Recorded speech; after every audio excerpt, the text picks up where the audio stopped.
This is Lisa from MobileTechReview, and here it is, the new hotness. Well, we hope not literally this time around. This is the new 15.6-inch Razer Blade, otherwise known as the Razer Blade 15. So obviously they went for a bigger display this time around in the first major redesign since the Blade 14 that's been around for several years and has had minor spec bumps over the years.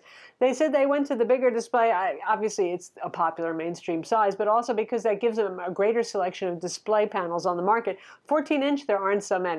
Obviously, they wanted to go for one of the things that is really exciting about this, and it's the new trend for 2018 in gaming laptops, which is a 144 Hz Full HD IPS display. We've seen this in the Gigabyte Aero 15X, in the MSI GS65 Stealth, the Asus ROG Zephyrus GM501's rolling with that too. So that's the new thing for 2018, obviously, and it's a great thing if you are gaming, and even if you're not, too. We'll talk about that.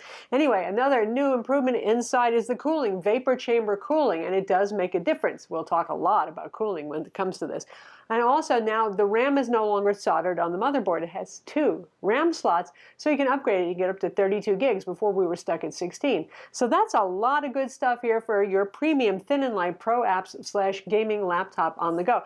It's available with your choice of NVIDIA GTX 1060 Max-Q or GTX 1070 Max-Q. It has Intel 8th generation.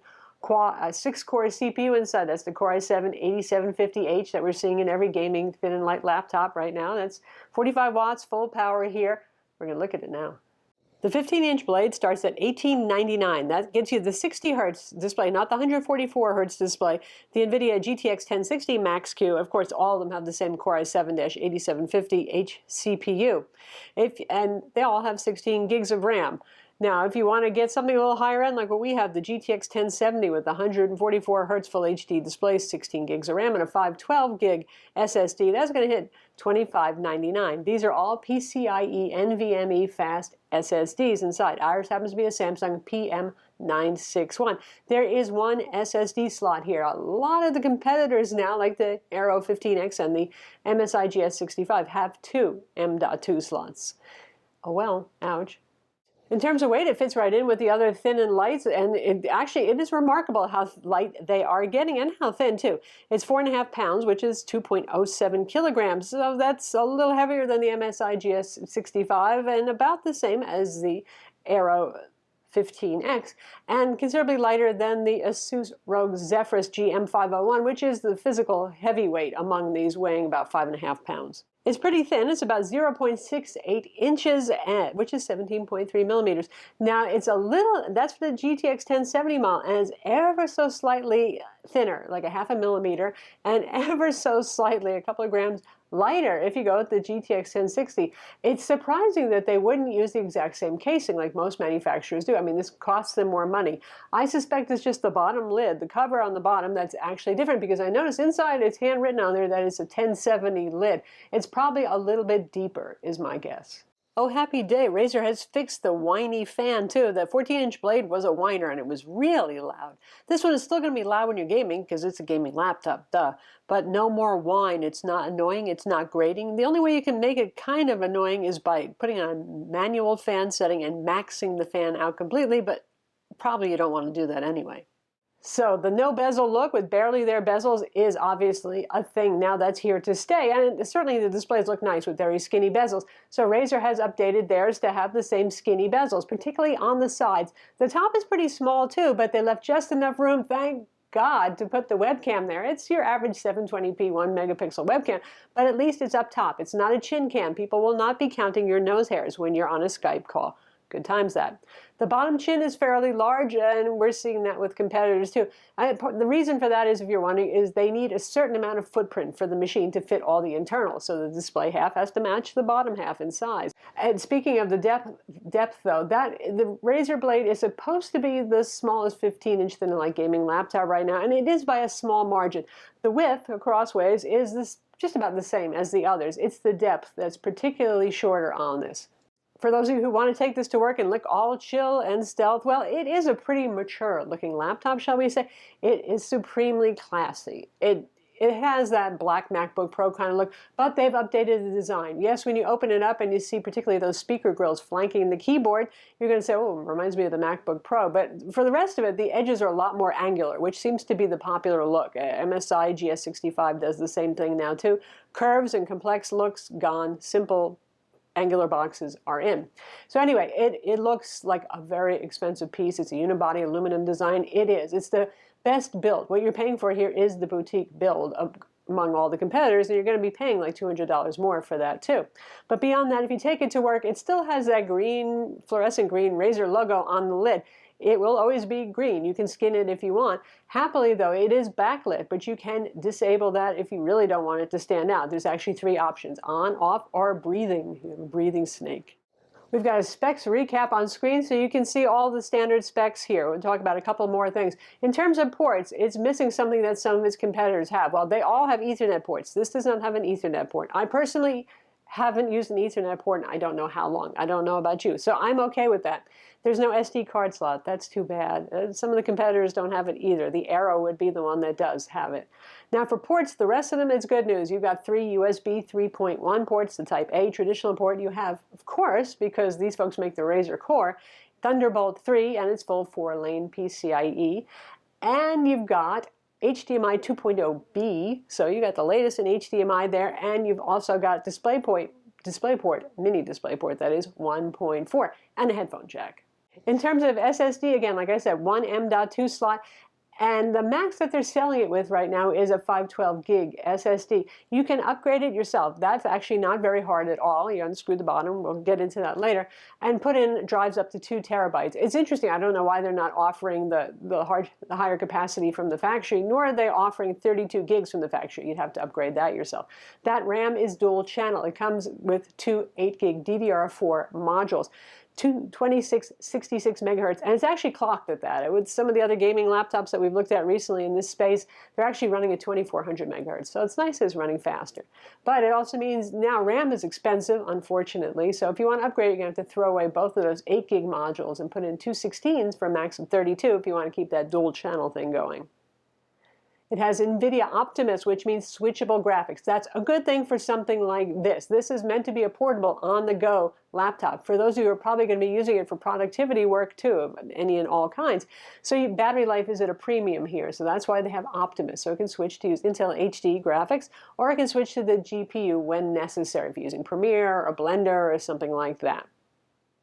I'm good with that. There's no G-Sync as a result, though, because as a lot of you know, at this point, you get either G-Sync or Optimus as a hardware issue. Otherwise, they have to put in a hardware switch and a MUX to allow you switching in between. With these fast laptops with 144 hertz panels, I really don't worry about it much. G-Sync is really better when you're looking at weaker GPUs or slower panels, when you really need to keep the GPU and the display refresh in sync. You're not going to see much tearing here, and the response times are pretty good on the panel, too. So the big brouhaha with the keyboard, it's something to me that's not really much of a big deal, but to you it might be. The thing that bothers me is the fact that it's still an extremely low travel keyboard. I'm not fond of those. That really is a matter of preference. Some of you are cool with that. I mean, it still has a lot more travel and it has more tactile feel than the MacBook and MacBook Pro, but it's around 1.1 and 1.2 millimeters, and yeah, I mean, if you're gaming, you're probably going to use an external, perhaps even a Razer brand keyboard, right? Because that kind of travel and lack of tactile feel just ain't going to be it. I mean, they have N-key rollover and all that sort of thing, but I don't know. Are you going to be gaming with this laptop keyboard much? Maybe if you're stuck in the hotel room. It's per key, RGB backlit, the usual Razer Chroma. You can do light shows up the wazoo. And you can compensate for another thing that bothers me, and ever since they've been making Razer Blade laptops, I've been complaining about, and the folks at Razer PR keep telling me it's a hardware limitation. How this is, I don't know. And every other laptop out there backlights the punctuation keys and the multimedia keys as well. This does not. So the workaround for that, at least for the multimedia keys, is you can use the per key RGB lighting and set, like if you have trouble finding the brightness keys and you need it all the time and the volume, you can make them different colors at least so they stand out a little bit in the dark. Because I sit in front of the TV at night, it's dark, you know, and I'm like staring at the keyboard. Where the heck did that key go? Oh well. So yeah, let's talk about that right shift key issue. Understandably, it's bugging some people because that right shift key, well, it's shorter than it should be. It's not as wide across, and there's an up arrow next to it. Kind of reversed. On keyboards that are bigger, you'd have the up arrow to the right of the shift key. So it's pretty easy to accidentally hit up arrow when you meant to hit the right shift key. So thanks to the fact that this is a very programmable keyboard, you can just use Razer Synapse right here, and see I created arrow to shift key. You can create a macro right here. You just record yourself pressing the up arrow key, and then you bind it to the shift key. So for those of you who don't really use your up arrow much, it's a simple workaround, at least, to help. So now I no longer up arrow to the previous sentence constantly when I'm typing by hitting the shift key. The trackpad is a Microsoft Precision Glass trackpad. It's very large, it's very nice. I haven't had any problems with palm rejection, but then I tend to arch my wrists when I type. Again, I learned that from old school typing books too. Those things really do come in handy sometime. But if you're the kind of person that drops your wrist down, you might occasionally trigger some palm rejection issues. So you have three display options. You have the one that I think most gamers are going to want, which is the full HD 144 Hz refresh rate display. Sweetness and light, that's what we have. I'll tell you how it is soon. There's also a standard 60 Hz refresh rate panel that's going to save you some money. So if you're buying this and you're not using it for gaming, which certainly is possible if you're using it for pro apps, coding, what have you, then you could go with that and save a little bit of money, though the price difference isn't really huge. And then coming also, but not yet here, is the 4K UHD touchscreen option, which is supposed to have 100% of Adobe RGB coverage, which is the harder scale to cover. The other two have 100% of sRGB, which is the narrower color gamut scale, but it's what we use in the web and what most laptops and monitors represent. So it's still pretty good too. Now, in terms of the display that we have, that 144 Hz IPS Full HD display, it's a lovely display. And it's funny, when I looked at it, I thought, wow, I can notice that it's got more zing, more vibrance, a little bit more glow to the lighter tones compared to the MSI GS65 Stealth and the Aero 15X. But I was thinking, you know, I bet you in terms of metrics, it's not going to measure any better. And it doesn't. You can see the metrics on screen right now, and it measures similar to those. In fact, the contrast ratio comes out a little bit lower, and the gamma is pretty oddly low, but it doesn't look that way, you know. And I have a pretty keen eye for this because I do a lot of photo editing, and obviously we do video editing. It's a very good looking panel, and even with calibration, not much had to be changed to make it more accurate. So I would say subjectively, sometimes subjective does win. This is a really nice panel to look at. It uses Razer Synapse 3.0 software to control stuff on your laptop, which is basically the Chroma RGB keyboard backlighting on it. You can actually use it to set the display refresh rate. So if you want to save some power and switch down to 60 Hz refresh rate when you're not gaming, you can do that as well. And there's a performance tab with a limited set of functions. There's the auto fan, and then there's manual, which is basically a slider where you can drag it around if you want to make it more aggressive. And then you have the balance profile and you have the gamer profile. The gamer profile basically overclocks the GTX 1060 Max Q or 1070 Max Q, and it will be effective. It'll get you a couple more frames in games at the cost of more heat and more noise, though. So I personally actually decided not to use it because I would rather lose 5 frames per second and drop 5 degrees centigrade on my core temperatures and my GPU temperature. The only drawback here is if you're a Razer fan and you have a bunch of Razer peripherals, not all of them are on 3.0 yet. So you might have to install Synapse 2.0 and use the pre-installed 3.0 to control your laptop. For example, I use a Razer Death Adder, one of the few left-handed gaming mice on the market. That one's still stuck at 2.0. They're taking forever to update Synapse 3.0 to support all of their existing products. So cooling has always been the bugaboo for the Razer Blade 14-inch model. So the 15-inch model, they did a big redesign, and it got a lot more sophisticated. I thought the design in the 14-inch was not the most advanced cooling thing I'd ever seen in my life. So this time, they do a really good job here. They have used vapor chamber cooling, and boy, that heatsink covers a lot of components there. So the VRMs, all that sort of thing, it's an effective solution. And there are 4 screws per CPU and GPU, so no tripod heatsinks here. The fans have 44 blades. You'll see the internals here, and oh my God, that looks like a lot of fan blades. It's pretty impressive. And the radiators out the rear too, very fine fins and a lot of fins. So all of that stuff is really good and effective. When I was using this to do productivity work, absolutely no problem. The CPU temperatures and the GPU were low 50s. So even when doing Premiere, typically 55, 60, that's really quite good. When gaming, I was actually also impressed because, again, not using that gaming mode because I thought that really just jacked the temperatures up a little too high. But even when gaming with something as demanding as Far Cry 5, organically, without throttling, I mean, the CPU temperatures stayed around 90 or so. So they didn't go into throttle territory. This tells me it's working. The GPU is 75 to 80 degrees centigrade. Those are excellent numbers. So is it all happiness and puppy dogs and la la la?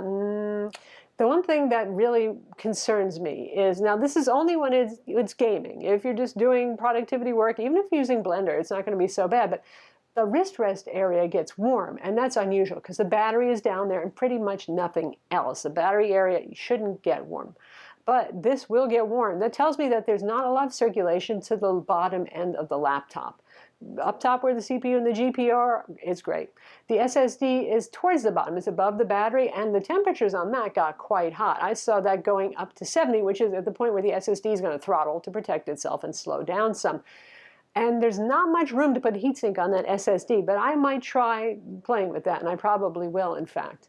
When it comes to trying to repaste this thing, you can do that, and we'll show you the internals so you can learn why. But honestly, unless you want to go for something like LM, liquid metal, I wouldn't bother because you're using a very high-quality graphite-based paste. That's one of the new cool things in thermal cooling these days. Graphite is very effective. It fills in gaps really well. It's a pretty high-quality product, so probably no other thermal paste is going to make so much of a difference, again, unless you go with liquid metal, which is I don't do that because it's conductive and it's a hassle and all that kind of thing.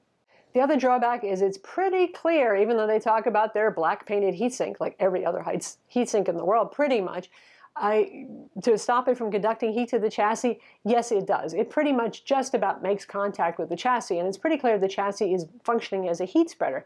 What does that mean in layman's terms? If you're gaming, not otherwise. If you're gaming, the bottom gets really painfully hot to touch. You don't want to touch the bottom. And above the keyboard, that strip above the keyboard, also gets painfully hot. Again, the wrist rest area gets warm, the keyboard area is fine. So this is a hot to touch laptop. I thought the Aero 15X got pretty hot on the bottom. This one is really, yeah. Now, if you're just streaming Netflix, if you're using Photoshop, it'll be warm. It will always be warm. I have never felt it feel chill at all. And that's in a room that's at about 74 degrees Fahrenheit, so it's not too hot inside. Of course, if you want to run even cooler, you can use Intel XT or throttle stop and drop it down negative 100 millivolts. You could probably do a little bit more than that and cool your temperatures down about 4 or 5 degrees centigrade. And if you want less noise and less heat when you're gaming, it is max Q, so GeForce Experience has an option for whisper mode, so that's going to limit the frame rate to 60, and it will be cooler and quieter too. So how about battery life? Blades have typically had relatively good battery life for thin and light gaming laptops, but the bar's been raised because the latest generation for 2018, some of them have actually really pretty good battery life. The news is still good, happily here. And again, we have the GTX 1070 Max-Q model, so that's going to consume more power in the 144 Hz display. It has an 80 watt-hour battery inside, and the charger is a new, somewhat bigger charger, but it's a 230 watt. That's interesting because it really only needs 180 watts to power a Max-Q, even 1070, but because the gaming mode overclocks the GPU, it starts to move up to your regular 1070 in terms of power consumption, so they're giving you the headroom in the charger, which is nice. It uses their kind of proprietary, unique, weird kind of reversible charger, when the plug is angled. I'm not real fond of angled plugs where it connects to the power brick side, but I do like it where it connects to the body of the laptop. Keeps it out of the way. In keeping with Razer Blade's boutique image, even the charger looks really pretty, and it's got a cloth woven cable on it and the usual Leather Daddy man bracelet, big rubber wrap around it so you can keep it tidy and neat. So with the 144 Hz display set to 150 nits, and I'm not downclocking it to 60 Hz, doing productivity, streaming Netflix, a few edits in Photoshop, that sort of thing, I'm averaging about 6 hours. And it's been pretty reliable and pretty repeatable, so that's a good thing. So after we take off the metal bottom cover that's affixed with several Torx T5 screws, it's really easy to take it off, no annoying clips or anything like that. Here are the internals, 2 good-sized fans. That is a lot of fan blades there, which is good usually for quiet, effective cooling. two good-sized radiators, again with a lot of fins on the radiators, and one massive heatsink here. This is vapor chamber cooling here. So there's our screws. Well, they're under rubber covers here. There are screws for 4 corners on each CPU and GPU. That's a good thing. No tripod heatsink going on here. And boy, it extends all the way out. They're covering pretty much every major component there, except for the SSD, which in fact does run hot, which is kind of weird because it is isolated from the other components over here. It's only just out near the battery. Go figure. The annoying thing here is that if you want to repaste it to take this off or even get to the RAM, this is a display cable with a very fiddly kind of delicate connector. Be careful if you disconnect that, which runs here and actually goes through kind of the ventilation area underneath the lid. That's a little strange, but I don't care about that so much as if you want to just upgrade your RAM, for example, a simple thing, you're going to have to undo the tape that holds these cables down, and you might have enough room to just pop the RAM out without having to disconnect that very fiddly delicate display cable there. Single M2 SSD slot, again, PCIe NVMe, that's standard. So the competitors these days have 2 slots. So it's a little bit of a disadvantage there in terms of storage. And that's our Intel Wi-Fi card. They are not using Killer. They're using Intel 9260 AC Wi-Fi there. So it's good to see they've added the 2 RAM slots. The cooling certainly is robust here, but the surface temperatures, like I said, the to-touch temperatures, not the core temperatures, are certainly still quite hot on this. This new fan design here certainly does help. It doesn't whine. Another disadvantage of the display cable, other than the fact it kind of gets in the way of doing things, is I do worry about it being against what are the hottest surfaces in the laptop here. If that's going to affect the longevity of the cable, hopefully it won't dry out, get brittle, cook, you know. On this is the 80 watt-hour battery. So that's the Razer Blade 15, and I have to say they did a good job improving the biggest shortcoming of the Blade since day one, which is the cooling. Now the CPU and the GPU temperatures on this are acceptable and in line with the competition. In fact, even better in terms of less thermal throttling and organically hanging around 90 degrees centigrade when you're really pushing it hard, the most demanding of games. That stuff is good. Like I said, the bad part is still the casing gets hot when you're gaming. Otherwise, it's warm, including the wrist rest area, which is a little bit unusual there. But yeah, it uses, obviously, the whole case becomes one giant heat spreader for it. So there's that. If you want something that stays cool to the touch, this wouldn't be it, unless you're doing very lightweight work. The displays on this are quite nice. I really like the display. The keyboard, it really depends on how you feel about low travel keyboards for starters, and if the shift key with the arrow key next to it bothers you. Would I recommend this? Would I buy this? Yes, I would if you can afford it. Obviously, it's an expensive piece of hardware here, but particularly for pro apps kind of work, boy, it is just the bee's knees. I'm Lisa from Mobile Tech Review. Be sure to subscribe to our YouTube channel for more cool tech videos, and thumbs up if you like this vid.